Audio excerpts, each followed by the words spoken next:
अॼोके वीडियो में पाण ॻाल्हि कंदासीं सिंध ऐं पंजाब जो जेको वॾो मुक़ाबिलो थियो पंजाब में, जंहिंमें उस्ताद अताउल्लाह नियाज़ी ऐं उस्ताद जलाल चांडियो इहे ॿई उस्ताद हुया ऐं हिकु वॾो पाकिस्तान जे तारीख़ जा हिकु वॾा नाला हुया इहे ॿई फ़नकार। सिंध जे तारीख़ जो हिकु वॾो फ़नकार जलाल चांडियो हुयो ऐं पंजाब जे तारीख़ जो हिकु वॾो फ़नकार अताउल्लाह नियाज़ी हुयो। अॼोके वीडियो में पाण कोशिशि कंदासीं त उहे कलाम जेके अताउल्लाह नियाज़ी ऐं जलाल चांडे पंजाब में ॻाया इन महफ़िल में ऐं इन मुक़ाबले में जंहिंमें दोहीड़ा बि आहिनि, जंहिंमें कलाम बि आहिनि, उहे कोशिशि करे तव्हांखे ॿुधाइण जी कोशिशि कंदासीं ऐं उन खां तव्हां खां इहो रायो वठण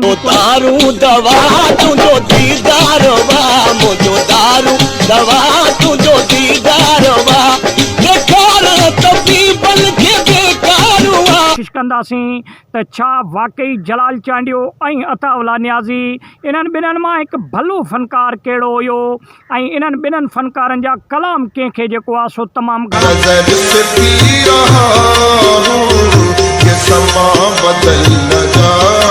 पसंदि था अचनि। कमेंट सेक्शन में तव्हां पंहिंजो रायो लाज़मी ॾिजो।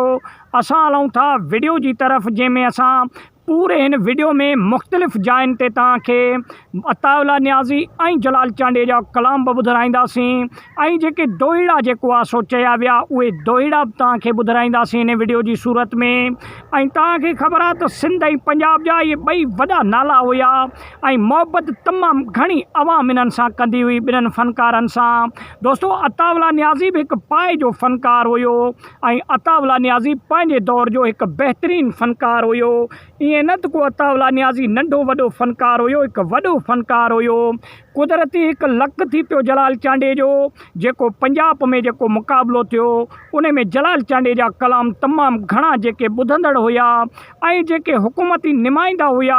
उन्हनि खे जलाल चाहे मूंखे दरकारी भरी बीमारी मूंखे तोसां प्यार करणो आहे, हरी जे दिल तोसां दिल पर, हरी जे दिल तोसां दिल पर, मूंखे तुझे करते मरणो आहे। चांडे जा कलाम ऐं जलाल चांडे जो अदा एॾो पसंदि अची वियो जो जलाल चांडे खे सोनो ताज पाराए करे ऐं इन मुक़ाबले जो विनर ॼाणायो वियो। दोस्तो छाजे करे अताउल्लाह नियाज़ी पंहिंजे दौर जो हिकु बहितरीनु फ़नकार हुयो ऐं इन महफ़िल में अताउल्लाह नियाज़ी तमामु बहितरीनु कलाम चया हुया। लेकिन अफ़सोस जी ॻाल्हि इहा आहे अताउल्लाह नियाज़ीअ जो कंहिं मसइले जे करे गलो वेही वियो, उन जे करे पोइ इन महफ़िल जो जेको विनर हुयो उहो जलाल चांडे खे कोठायो वियो। जलाल चांडे जूं महिनतूं बि थियल हुयूं। ईद जो ॾींहुं आहे, आशिक़ जो जॾहिं महबूब न पतो, सोचई त मां कंहिं मैखाने मकान ते वञी वो नशो कयां जो महबूब जो उतार करे। ऐं जलाल चांडियो सिंध जे तारीख़ जो हिकु वॾो फ़नकार हुयो ऐं जलाल चांडियो हिकु दरवेश माण्हू हूंदो हुयो। दोस्तो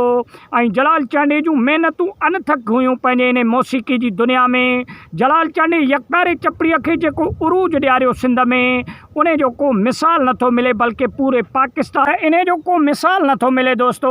छाजे करे जो जलाल चांडे खां अॻु में यकतारो चपड़ी ईअं सम्झो सिर्फ़ु दरगाहनि ताईं महदूद हुयो, लेकिन जॾहिं जलाल चांडियो मौसीक़ी जी दुनिया में क़दम रखियो त जलाल चांडे यकतारे चपड़ीअ खे पूरी दुनिया में मक़बूलियत ॾियारी ऐं सिंध जो हिकु नालो रोशन कयो। जंहिं बि माण्हूअ खे अगरि जलाल चांडे जी मौसीक़ी पसंदि ईंदी हुई त उहा सिंध जी रिलेटेड हुई, सिंध सां रिलेटेड हुई। जलाल चांडियो जिथे बि मक़बूल थींदो हुयो उते सिंध जो नालो मक़बूल थींदो हुयो। जलाल चांडियो सिंध जो हिकु बहितरीनु फ़नकार थी उभरियो ऐं इन महफ़िल शराबी मुझे प्यार है आखिर में जलाल चांडे तमामु बहितरीनु पंहिंजा कलाम चया हुया ऐं जलाल चांडे जी तमामु घणी महिनत थियल हुई, तयारियूं थियल हुयूं। जलाल चांडे पूरे हफ़्तो तयारी कई ऐं पोइ पंजाबियुनि इहो इल्ज़ाम लॻायो त तव्हां जेको आहे सो तावीज़ ऐं जेको आहे सो धागा फीणा करे आया आहियो, इन जे करे असांजो फ़नकार अताउल्लाह नियाज़ीअ जो गलो वेही वियो ऐं इन जे करे अताउल्लाह नियाज़ी इन महफ़िल खां हाराए वियो। दोस्तो हालांकि जलाल चांडे जो पंहिंजो मुर्शिद हुयो दोस्तो ऐं जलाल चांडियो जॾहिं इन महफ़िल जी तरफ़ रवां दवां पियो थिए त पंहिंजे मुर्शिद खां राति जो ख़्वाब में जेको आहे सो दीदार थियो ऐं पंहिंजे मुर्शिद खे चयईं त मुर्शिद साईं मां वञा पियो इन मुक़ाबले में ऐं हिकु तारीख़ जो वॾो मुक़ाबिलो आहे ऐं दुआ अहिड़ी कजो ते मुक़ाबिलो मां जेको आहे सो जीअं खटे अचां ऐं पंहिंजे सिंध वासियुनि जो न शराफी चाल मता का नजर लॻई है सर पंहिंजो बुलंद कयां ऐं सिंध जो नालो रोशन कयां ईअं ई कंदे कंदे जलाल चांडीअ खे निंड में ख़्वाब में जेको आहे सो मुर्शिद दुआ ॾिनी ऐं हालांकि जलाल चांडियो हिकु लक वारो माण्हू हुयो उनजो भाग अलस्ती हुयो जॾहिं पंजाबी फ़नकारनि जो सिंध में उरूज हूंदो हुयो दोस्तो जॾहिं केस्टूं पंजाबी फ़नकारनि जूं सिंध में खपंदियूं हुयूं तॾहिं जलाल चांडियो जॾहिं मौसीक़ी जी दुनिया में आयो त जलाल चांडियो जो एॾो भाग ऐं एॾो लक हुयो जो जलाल चांडियो इन्हनि सभिनि फ़नकारनि खे ॿुहारो ॾींदे करे हालांकि पाए जा वॾा फ़नकार हुया पंजाबी जेके सिंध में केस्टूं हलंदियूं हुयूं ऐं सिंध में महफ़िल मौसीक़ी तई जेको आहे सो दरगाहनि ते जेके महफ़िल थींदा हुया उन जे लाइ बि पंजाबी फ़नकारनि खे दावत ॾेई घुरायो वेंदो हुयो लेकिन जॾहिं सिंध जो बबर शेर फ़नकार तयारु थियो जलाल चांडियो त इन्हनि सभिनीनि खे ईअं ॿुहारो ॾिनई सिंध मां जो सिंध में पंजाबी फ़नकारनि खे केरु ॿुधण जे लाइ तयारु न हुयो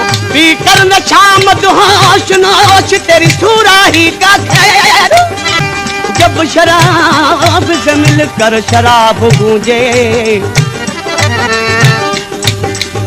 जब शराब से मिलकर शराब गूंजे तेरे मैखाने का खैर जलाल चांडियो जंग झर कश्मीर हुजे काछो हुजे चाहे सिंध जो कहिड़ो बि कुंड हुजे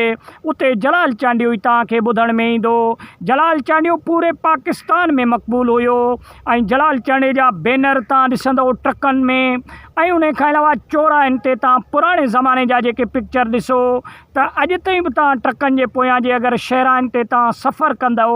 त अॼु ताईं बि उन्हनि जेको आहे सो चौराहनि ते जलाल चांडियो जा ट्रकनि जे मथां वॾा बैनर ऐं तस्वीरूं लॻल आहिनि इहा माण्हुनि जी मोहबत हुई जलाल चांडियो सां इहा लॻाव हुयो जलाल चांडियो सां जेको माण्हू एतिरी मोहबत कंदा हुया पंहिंजे मनपसंदीदा फ़नकार खे ऐं जलाल चांडियो सिंध जे तारीख़ जो हिकु वॾो फ़नकार थी उभरियो हालांकि सिंध में सवें फ़नकार हुया लेकिन जलाल चांडियो जो पंहिंजो अलस्ती भाग हुयो जलाल चांडियो खे हिकिड़े महफ़िल में पंजाबी फ़नकार बि उते आयल हुया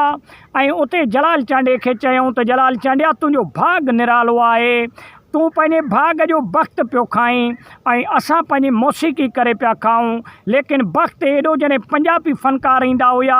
त उन पिंडाल वारे पासे 20 रुपया या 5 रुपया टिकट मुक़ररु न हूंदी हुई उहा मुफ़्त में राग ॿुधाई वेंदी माण्हुनि खे लेकिन जंहिं पिंडाल में जलाल चांडियो अची वेंदो हुयो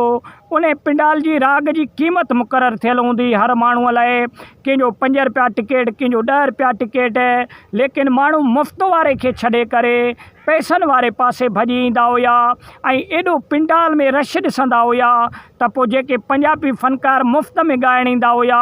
उहे बि जलाल चांडियो खे ॾिसी चवंदा हुया त जलाल चांडियो वाह जो तुंहिंजो वक़्तु आहे हेॾे मुफ़्त में बि माण्हू ॿुधण जे लाइ तयारु न आहिनि ऐं तुंहिंजी टिकट 5 रुपया ऐं 10 रुपया टिकट आहे उन जे बावजूदि बि माण्हू जेको आहे सो हज़ारनि जी तादाद में तोखे ॿुधण लाइ वेठा आहिनि ऐं हज़ारनि जी तादाद में इन पिंडाल में माण्हू तोखे ॿुधनि पिया इहो जलाल चांडियो जो वक़्तु हुयो दोस्तो इहो जलाल चांडियो जो वक़्तु हुयो दोस्तो ऐं जलाल चांडियो सिंध जे तारीख़ जो हिकु वाहिद फ़नकार आहे जंहिंजूं एल्बम जेके केसटनि जी सूरत में तमामु घणी सिंध में जेका फ़िरोख़ थी ऐं तमामु घणी सिंध में जेका ख़रीद कई वई उहो फ़नकार जलाल चांडियो हुयो जंहिंजूं एल्बम ऐं जंहिंजा केस्ट तमामु घणा हथो हथ खपिया ऐं कुझु अहिड़ा बि एल्बम हुया जिन्हनि जे लाइ माण्हू रोलंदा वतंदा हुया लेकिन उहा महफ़िल जी केस्ट न मिलंदी हुई माण्हुनि खे छाजे करे जो कुझु एल्बम जलाल चांडियो जा तारीख़ी ऐं वॾा एल्बम थी गुज़रिया जिन्हनि जी का बि कापी न मिलंदी हुई माण्हुनि खे ॿुधण जे लाइ माण्हू अॻे ई वठियो वेंदा हुया माण्हू इंतज़ार में हुया त जलाल चांडियो जो को एल्बम अचे त असां हथु ख़रीद करे ऐं उन एल्बम खे वञी ॿुधूं जलाल चांडियो जा सिंध में लखनि जी तादाद में परस्तार हुया ऐं अॼु ताईं बि लखनि जी तादाद में परस्तार मौजूदु आहिनि जलाल चांडियो सिंध जे तारीख़ जो हिकु वॾो फ़नकार हुयो ऐं जलाल चांडियो टोपी ऐं अजरक खे पूरी दुनिया में मक़बूल कयो सिंध जे सख़ाफ़त खे मक़बूल कयो वॾी महिरबानी उमेदु आहे त नंढो वीडियो पसंदि आयो हूंदो लाइक ऐं शेयर कयो चैनल खे सब्सक्राइब कयो